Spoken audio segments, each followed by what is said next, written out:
নমস্কার, আমার নতুন একটি ব্লগে আপনাদের সবাইকে স্বাগত। আজকে সকাল সকালই চলে যেতে হবে স্কুলে, কারণ কি আজকে 23শে জানুয়ারি আমাদের স্কুলে ফ্ল্যাগ হোয়েস্টিং আছে। দেখুন না, আকাশ একদম মেঘলা হয়ে আছে, কুয়াশা কুয়াশা। সূর্যের দেখা আজকে মিলবে কিনা সন্দেহ আছে। আমরা সব অপেক্ষা করে আছি, বাস এক্ষুনি চলে আসবে। ওই যে আমার গলি থেকে গায়ত্রীও আসছে, ও আবার জয়নগর আমাদের যে আরেকটা ব্রাঞ্চ আছে ওইখানে যাবে, আর আমরা যাব বাসে করে কাঞ্চনপল্লী। তো আমি চারধারটা একটু ছবি তুলছি আর কি। এরকম কুয়াশায় সব ঢেকে আছে, কারোর চেহারা টেহারা দেখা যাচ্ছে না, সবাই একদম শীতের জামা কাপড় মুড়ে আছে। তো আসার সময় একটু বাজারও করব। কালকে বাজার করতে গিয়ে একটা হয়েছে, আমার ব্যাগটাই ছিঁড়ে গেছে, এই জন্য আজকে বাজার করবো। এই যে লাউটা এনেছিলাম কালকে, সেটা ঢোকাতে গিয়ে ছিঁড়ে গেছে, তো লাউটা কেটে রেখে গেছে অর্চনা। এটা আজকে রান্না করব, আপনাদের সঙ্গে রেসিপিটাও শেয়ার করব, দেখাবো আর কি কিভাবে আমি রান্না করি। আর সব বাজারই করেছি, কিন্তু একটা জিনিস আনতে আমি ভুলে গেছি। কি বলুন তো, আদা আনতে ভুলে গেছি। তো ছেলে বলছে যদি ব্লিঙ্কিট থাকতো পট করে আনা যেত, কলকাতায় যেটা আনা যায় ব্লিঙ্কিট। আমি বলেছি আমার বাড়িতে ব্লিঙ্কিট আছে। বলছে তোমার বাড়িতে ব্লিঙ্কিট আছে? কি আছে বলো তো। ঠাকুরের জন্য একটু ফলও কিনে এনেছিলাম। তো ব্লিঙ্কিট আসলে আমার বাড়িতে ছোট্ট একটা আদা গাছ আছে, আমি লাগিয়েছিলাম, তো সেটা থেকে একটু তুলে এনেছি আর কি। এটাই আমার ব্লিঙ্কিট। এরকম ছোটখাটো গাছ একটু আমি পেঁয়াজ গাছ, আদা গাছ একটু লাগিয়ে রাখি কাজের সময়। এই যে এটা তুলেছিলাম, কাজে আসে আর কি। একটু মুগ ডাল ভেজে আমি রান্না করব আজকে লাউটা রান্না করব। কারণ তারপর ধুয়ে নিয়েছি, মুগ ডালটা ভেজে একটু ধুয়ে নিলে নোংরা টোংরাটা চলে যায় আর কি, ধুলোবালি লেগে থাকে। তো কড়াইটা ধুয়ে বসিয়ে দেবো। সাধারণ যেভাবে রান্না করে মানুষ, এরকম ভাবে কোনো আরম্ভ কিছু নেই। একটু শুকনো লঙ্কা, পাঁচফোড়ন, তেজপাতা, আদা এগুলো ফোড়ন টোড়ন দিয়ে বসিয়ে দেবো। আর একটু বড়ি ভেজে রেখেছি, ওইটাও দিয়ে দেবো।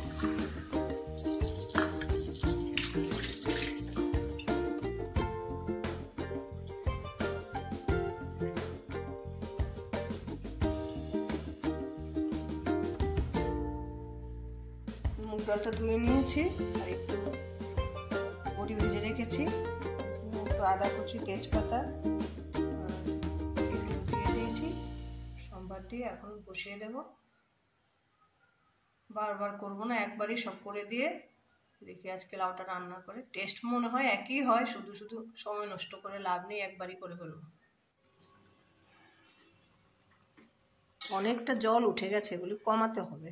দেখুন না কত জল উঠেছে, সেরকম বড় আনিনি আমি লাউটার মধ্যে, মানুষই তো দুইজন, এই জন্য বেশি বড় লাউটা এনে কোনো লাভ নেই। ছোট দেখে একটা এনেছিলাম, কিন্তু বেশ জল উঠেছে। এটাকে এখন শুকিয়ে নিতে হবে।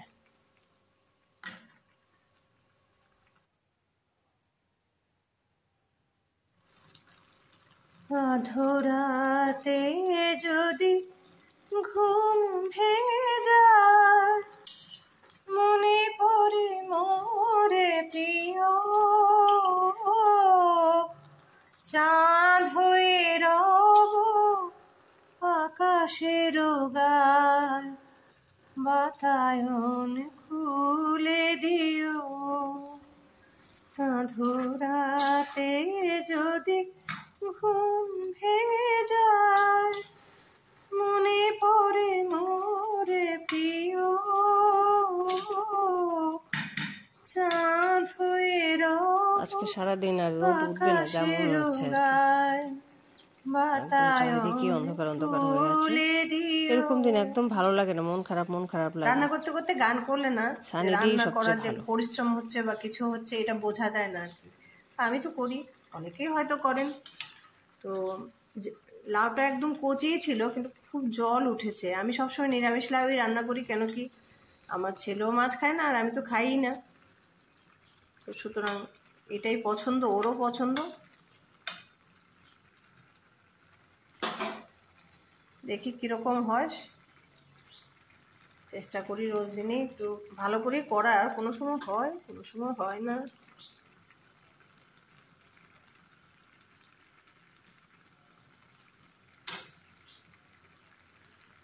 দেখি কেমন হয়। আপনারা ধনে হয়তো পাতা দিয়ে দিলে তো হয়ে অনেক যাবে। পদ্ধতিতে লাউ রান্না করেন না, আর শীতকালে আমি ধনে এমন পাতা তো ভাবেই করি। জুড়ি মেলা ভার। আর খারাপ হয় না, বেশ স্বাদও হয়, খেয়ে তো নেয় ছেলে, সোনা মুখ করে খেয়ে নেয়, তাতেই আমি খুশি। এই যে জলটাও শুকিয়ে গেল, আর নিরামিষ লাউ রেসিপি একদম ফুলফিল হয়ে গেল। কি মনে হচ্ছে বলুন তো?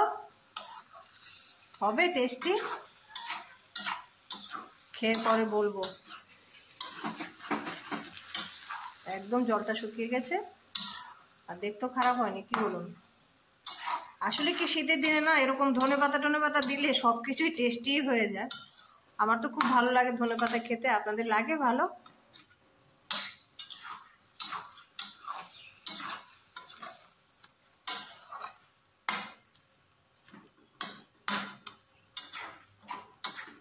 কি হয়েছে, তো পছন্দ হয়েছে রান্নাটা?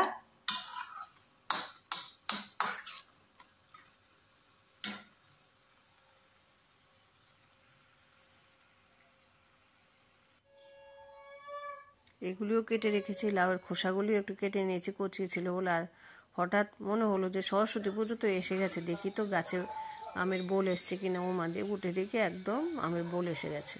মনটা একদম খুশি হয়ে গেল আমের বোলগুলি দেখে, যে সরস্বতী পুজো আসছে আসছে এটা মনে হয় আমের বোলগুলি দেখলে। এটা আমার বাড়িতে একটা ছোট্ট গাছ আছে, এটা সেরকম যে খুব বেশি হয় ফলন তা না, কিন্তু হয় প্রত্যেকবারই কিছু না কয়েকটা ধরতেই থাকে।